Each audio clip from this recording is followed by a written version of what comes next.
అయ్యో అదేంటండి అలా అంటారు? మేము ఇప్పటికే దేశం అంతా సమాయత్తం చేసి దేశానికి వ్యతిరేకంగా మాట్లాడేవాళ్ళు బీజేపీ పార్టీ వ్యతిరేకుల్ని అందరినీ పోగేసి సమాయత్తం చేసి ఇంకేముంది, సీజేపీ పార్టీ ఎన్నికల్లో పోటీ చేస్తుంది, మన అందరూ ఓట్లు సీజేపీ పార్టీకే ఓటేద్దాం, జిందాబాద్ సీజేపీ అని అరిచాం కదండి. ఏంటండి మాకు ఈ కర్మ అని అనుకుంటున్నారు సీజేపీ పార్టీ కార్యకర్తలు. విషయం ఏంటంటే ఫ్రెండ్స్, నేను విషయం చెప్పకుండా మొదటగానే ఎందుకు స్టార్ట్ చేశానంటే ఈ టాపిక్ అంత ఇంట్రెస్టింగ్ గా ఉండిపోతుంది. సీజేపీ పార్టీ ఎలక్షన్స్ లో పోటీ చేయట్లా. అభిజిత్ దీప్కే ప్రెస్ కి ఒక వివరణ అయితే ఇచ్చాడు. అంటే సూచాయిగా చెప్పాడని అనుకోవచ్చు. ఎలక్షన్స్ లో పోటీ చేయట్లేదు అంటే ప్రశ్నించాలంటే, పోరాడాలంటే, సమస్యల గురించి గళమెత్తాలంటే ఎన్నికల్లో పోటీ చేయాల్సిన అవసరం ఏముంది అని అడుగుతున్నాను. మరి ఆయన ఎన్నికల్లో పోటీ చేయనప్పుడు మరి మీరెందుకంటే ఇంత హడావుడి చేశారు? హైదరాబాద్ లో మొన్న చేసిన హడావుడి చూశారుగా మీరు. ఎంత పెద్ద ఎత్తున చేశారండి హడావుడి. రాజకీయ పార్టీ అన్నంత బిల్డప్ ఇచ్చారు. బీజేపీ పార్టీకి ఇది పోటీ అంట. వింటున్నారా? బీజేపీ పార్టీకి ఇది పోటీ అంట. ఈ పార్టీ బీజేపీ పార్టీలో ఉన్నంత బలమైన నాయకులు ఉన్నారంట. ఇక్కడ చాలా మంది మన తెలుగు వాళ్ళు కూడా మొన్న బాగా ఎక్స్ట్రాలు మాట్లాడారులేండి. హైదరాబాద్ లో జరిగిన ఒక సీజేపీ పార్టీ ప్రొటెస్ట్ లో బాగా ఎక్స్ట్రాలు మాట్లాడారు. మరి అదే తగ్గించుకుంటే మంచిది. ఎప్పుడు ఎట్టా ఉంటుందో తెలియదు. ఇప్పుడు ఆ పార్టీ ఫౌండర్ మేము రాజకీయాల్లో పోటీ చేయట్లేదు, ఎన్నికల్లో మేము పాల్గొనమని చెప్తుంటే మీరు చేసిన ఓవర్ యాక్షన్ ఏంటండి? నాకు అర్థం కాదు. ఇప్పుడు వాళ్ళు ఒక ఇన్స్టా మీమ్ పేజ్ ఓపెన్ చేశారు. దేనికి? సిజేఐ మాట్లాడిన మాటలు. ఆయన మాట్లాడిన మాటలు తప్ప అంటే నాకు తెలిసి బుద్ధున్నోడు ఎవడో తప్పను. కొంతమంది యువత దొంగ డిగ్రీ సర్టిఫికేట్లతో జర్నలిజంలోకి, మీడియాలోకి, లేదంటే మరింకో వ్యవస్థలోకి ప్రవేశించి రాజ్యాంగ వ్యవస్థలను తప్పుపడుతున్నారు. ఇది తప్ప, ఇది తప్ప, ఇది తప్ప. దొంగ సర్టిఫికేట్లు తెచ్చుకునే, దొంగ డిగ్రీ సర్టిఫికేట్లు తెచ్చుకునే దొంగలను అన్నారు. మీకు ఎందుకండి? నాకు అర్థం కాదు. ఈ కార్యక్రమం జడగొట్టడానికి వచ్చిన ఎదవి ఎవడన్నా ఉంటే దయచేసి వెళ్ళిపోండి అంటే అంటే వెళ్ళిపోదామా అని ఏదో సినిమాలో అంటే అట్టే దొంగలనంటే మీరెందుకండి ఓషించుకుంటున్నారు? నాకు అర్థం కాదు. మీరు దేశంలో ఉన్న సమస్యల మీద ప్రశ్నించాలి, గళం విప్పాలి. సిజేఐ అనకముందే ప్రశ్నించవచ్చుగా, ఎందుకు ప్రశ్నించలా? ఇప్పుడు నీట్ యూజీ పేపర్ లీక్ అయింది అంటున్నారు. ఇప్పుడు ఒకసారి లీక్ అయిందా? మీరు కాక్రోచ్ పార్టీ పెట్టాక లీక్ అయిందా? అంత ముందు కూడా లీక్ అయిందిగా. మరి అప్పుడు ఎందుకు మాట్లాడాలా? ఇప్పుడు ఎందుకు మాట్లాడుతున్నారు? అంటే ఒక ప్లాన్డ్ గా చేసుకొని పక్కా పర్ఫెక్ట్ గా గ్రౌండ్ లో దిగారు. గట్టిగా పోటీ ఇద్దాం, యువతనందరినీ ఎగేద్దాం, దేశంలో ఒక రెవల్యూషన్ తీసుకొద్దాం, నేపాల్, బంగ్లాదేశ్, పాకిస్తాన్ ఇలాంటిది ఒకటి చేద్దాం, ప్రభుత్వం పడిపోతే టప్పమని అని మీ అనుకున్న వాళ్ళు నడిపించారా? అవునా? చెప్పండి. అదన్న వింటాం. ఇప్పుడు కొన్ని ఆశ్చర్యకరమైనటువంటి మాటలు వస్తాయి. అదేంటంటే నేపాల్లో జంజీ యూత్ ఉద్యమించింది, బంగ్లాదేశ్లో షేక్ హసీనాని తరిమి కొట్టారు. ఎందుకంటే అక్కడున్న ఆర్థిక, రాజకీయ పరిస్థితులు వేరు, అక్కడున్న రాజకీయ నాయకుల పరిస్థితి వేరు. భారత్లో అలా లేదు. ఆలోచన చేయండి మిత్రులరా. ఒకసారి చదువుకున్న వ్యక్తులు కాస్త జ్ఞానంతో ఆలోచించండి. అదేంటంటే భారత్ మాతాకి జై అన్నంత మాత్రాన బీజేపీ పార్టీకి అన్నట్లు కాదండి.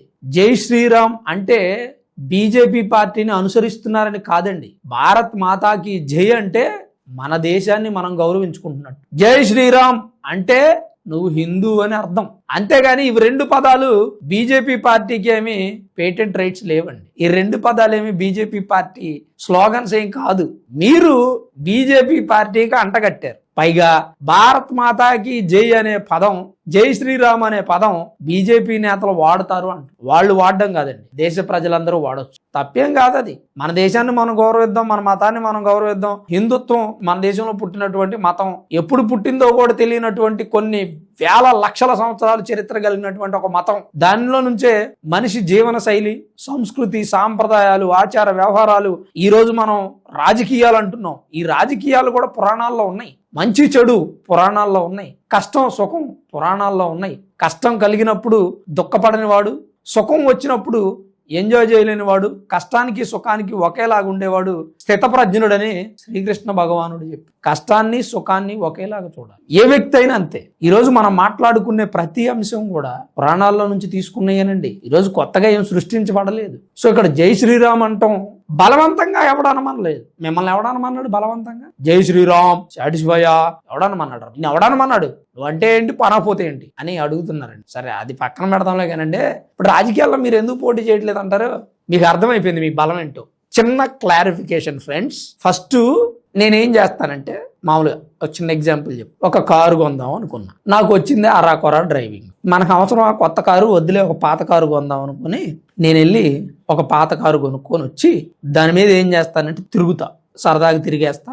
నాకు బాగా డ్రైవింగ్ చేయడం వచ్చింది అనుకోండి, ఆ కారుని ఎక్స్చేంజ్ చేసి కొత్త కారు కొనుక్కోండి. ఒకవేళ రాలేదనుకోండి అది ఏడో గుద్దేస్తా, ఉంటే నేను ఉంటా, లేదా కారు నేను రెండు కలిపిపోతా, దరిద్రం వదిలిపోద్ది. అలా ఇప్పుడు కాక్రోచ్ పార్టీ కూడా చేశారు.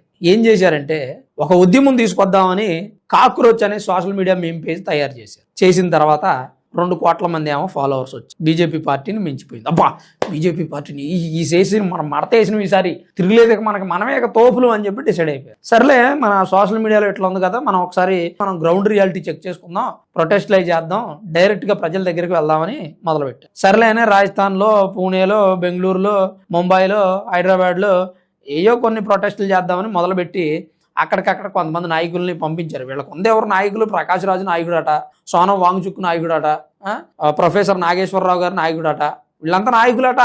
సనాతన ధర్మాన్ని అంతం చేయాలన్న ప్రకాష్ రాజు ఈ దేశానికి కాక్రోచ్ పార్టీ తరపు నుంచి నాయకుడు. ఏ గొడవ లేకపోయినా పవన్ కళ్యాణ్ గారు ఏదో చేశాడని 2 రాష్ట్రాల మధ్య నిప్పు పెట్టిన ప్రొఫెసర్ నాగేశ్వరరావు గారు నాయకుడు అంట. నాకు అర్థం కాదు. సోనం వాంగ్చుక్ ప్రత్యేక రాష్ట్రం కావాలి లడక్ అని చెప్పి అక్కడ నానా యాగి చేసి రాద్ధాంతం చేసి కేంద్రపాలిత ప్రాంతాన్ని రాష్ట్రంగా చేయాలని నాశనం చేస్తున్న వ్యక్తి సోనం వాంగ్చుక్ వీళ్ళ నాయకుడట. వీళ్ళలో ఉమర్ ఖలీద్ కూడా రేపొద్దున ఉమర్ ఖలీద్ జైలు నుంచి వచ్చాక ఇంటి కూడా తీసుకొచ్చి నాయకుడు అంటారేమో.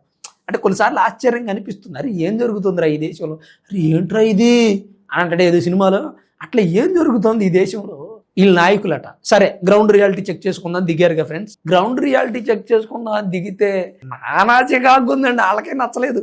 ఎంతమంది వచ్చారు? మహా అయితే ఒక 1000-1500 మంది. అరే 2 కోట్ల మంది ఫాలోవర్స్ ఇన్స్టాగ్రామ్ లో ఉంటే 1000-1500 మంది అంటే 5 చోట్ల మనం ప్రొటెస్టులు చేస్తే 5000 అంటే 2 కోట్ల మంది అక్కడ 5000 అక్కడ. మనకి ఎందుకు వచ్చింది ఇది లేని పోన్లు ఐలాస, ఒంటికి మించిన బట్ట కట్టకూడదని డిసైడ్ అయ్యాడేమో తెలియదు. కానీ మేము ఎన్నికల్లో పోటీ చేయట్లేదండి, ప్రశ్నిస్తే పోటీ చేయాలి ఏంటి, మా ఇష్టం, పోటీ చేస్తాం లేతలేదు అని అంటాడు. ఇది పరిస్థితి. ఏమంటే అసలు పార్టీ పెట్టింది మీరేనా? సోషల్ మీడియాలో మేము పేజ్ ఓపెన్ చేసింది మీరేనా? మేము రాజకీయ నాయకులు ప్రభుత్వాన్ని ప్రశ్నిస్తాం, మా తరఫున రండి యువత, అందరూ పొలమని ఎగేసుకోండి, చదువులు మానేయండి, ఉద్యోగాలు వదిలేసేయండి, బద్ధకంగా తయారవ్వండి అని చెప్పి బద్ధకస్తులను రమ్మన్నారా, నిరుద్యోగులను రమ్మన్నారా? మీరు బద్ధకస్తుల్ని నిరుద్యోగులను రమ్మంటే ముసలోళ్ళు కూడా వచ్చారు పాపం. అంటే వాళ్ళకి బద్ధకం ఉందని, ఎందుకంటే టాగం చేస్తారు దేశాన్ని, ఏమన్నా అంటే అన్నం అంటారు, చెప్తే వినరు. మీరు పోటీ చేయనప్పుడు ఎందుకంటే వీళ్ళందరూ ఎగేయటం పాపం. వీళ్ళు ఇంకేముంది, సీజేపీ పార్టీలో నేను మా ఊరికి ప్రధాన కార్యదర్శిని, లేదా మా జిల్లానికి నేను ప్రెసిడెంట్ని, లేదా ఆంధ్రప్రదేశ్ స్టేట్ ప్రెసిడెంట్ని నేను సీజేపీ పార్టీ తరఫున, వీళ్ళు డిసైడ్ అయిపోయి ఐడి కార్డులు కూడా తయారు చేయొచ్చు. అవసరం మీకు? సీజేపీ పార్టీ ఏపీ స్టేట్ అధ్యక్షుడు ఎవరు, తెలంగాణ స్టేట్ కి అధ్యక్షుడు ఎవరు? ఇప్పుడు దేశంలో ఉన్న 28 రాష్ట్రాలకి 28 మంది అధ్యక్షులను పెట్టాలా, ఉపాధ్యక్షులను పెట్టాలా? ఇదంతా అయ్యే పనేనా అని అనుకున్నారా? ఏమో పోటీ చేయను. మహా అయితే దేశ వ్యతిరేక భావజాలం, లెఫ్ట్ వింగ్ ఐడియాలజీ, హిందూ వ్యతిరేక భావజాలం కలిగిన వ్యక్తులు ఒక 4 సపోర్ట్ చేస్తా ఉంటే ఈ పార్టీకి ముందుకు పోతుందా అనే డౌట్ వచ్చింది వాళ్ళకి. అందుకే పార్టీని పక్కన పెట్టి ప్రశ్నలు అడుగుతున్న ప్రశ్నే తిరిగి ప్రశ్నిస్తున్న CJP party founder Abhijit Dipke. ఇది ఈరోజు మన వార్తలో. మరి అభిజిత్ దీప్కే ఏమంటున్నాడంటే, మేము రాజకీయాల్లో పోటీ చేయమండి, ప్రశ్నిస్తాం అంతే. విద్యార్థులకు ఏదైనా సమస్య వస్తే ప్రశ్నిస్తాం. మరి ఆ మాట అయితే ముందే చెబితే వీళ్ళంతా పనులు మానుకొని మీ వెనక ప్రశ్నిస్తామని రారుగా. ఇప్పుడు పనాడు చేసుకునేవాడు. పాపం మన జరిగిన ఈ సీజేపీ పార్టీ ప్రొటెస్ట్ లో ఫస్ట్ నీట్ యూజీ పేపర్ రాశారు కదా, నీట్ కి ప్రిపేర్ అయ్యి రాశారు కదా, వాళ్ళు ఏం చేశారంటే మళ్ళీ రీ ఎగ్జామ్ ఉంది కాబట్టి ఇంట్లో కూర్చొని ప్రిపేర్ అవుతున్నారు. నిజంగా నీట్కి రాసిన వాళ్ళు ఎవరో కూడా ఈ ప్రొటెస్ట్ లో పాల్గొన్నారు. మరి ఫైనల్ గా మనకు తెలుసుకుందే నేను మీకు చెప్పాలనుకుంది ఏంటంటే, సీజేపీ పార్టీ ఎలక్షన్స్ లో పోటీ చేయట్లేదు. ఆ పార్టీ అధినేత బోర్డు తిప్పేశాడు. మరి మిగిలిన నేతలో, కార్యకర్తలో, పార్టీ కోసం రక్తాలు చిందించడానికి వచ్చిన వ్యక్తుల పరిస్థితి ఏంటనేది మరి ఆ భగవంతుడికే తెలియాలి. మరి దీని మీద మీ అభిప్రాయం ఏంటి? మీరేమనుకుంటున్నారు? తప్పకుండా కామెంట్ రూపంలో రాయండి. మీ విలువైన అభిప్రాయాన్ని మాతో పంచుకోండి. మీరు ఇంకా ఏదైనా మాకు సలహాలు, సూచనలు ఇవ్వాలనుకుంటే తప్పకుండా చాటభారతం కామెంట్లో రాయండి. మమ్మల్ని వ్యతిరేకించే వాళ్ళు కూడా ఉన్నారని నాకు తెలుసు, వాళ్ళు కూడా రాయండి. చేసేదేమో మీ అభిప్రాయం కూడా మాకు కావాలి కదా. మా ఒక్కళ్ళ అభిప్రాయం మీకు చేస్తే ఎట్లా, మీ అభిప్రాయం కూడా మేము తెలుసుకోవాలిగా. సో కామెంట్ చేయడం మాత్రం మర్చిపోయి వీడియోని కూడా లైక్ చేయండి. మరికొంతమంది సీజేపీ పార్టీలో నాయకులుగా ఎదుగుదాం, వైట్ అండ్ వైట్ వేసుకొని నందమూరి బాలకృష్ణ లాగా తిరుగుదాం అనుకుంటారు కదా, వాళ్ళకు కూడా ఇది షేర్ చేయండి. అప్పుడైనా సీజేపీ పార్టీ లాంటి పార్టీ మరొకటి భవిష్యత్తులో వస్తే దాన్ని ఎలా వ్యతిరేకించాలనేది యువతకు అర్థమవుతుంది. మన దేశాన్ని ఎలా కాపాడుకోవాలి, జాతీయ భావజాలం ఎలా కలిగి ఉండాలనేది యువత తెలుసుకోవాల్సిన అవసరం ఉందనేది నా అభిప్రాయం. Thanks for watching this video. This is Ram signing off Sanmark studios.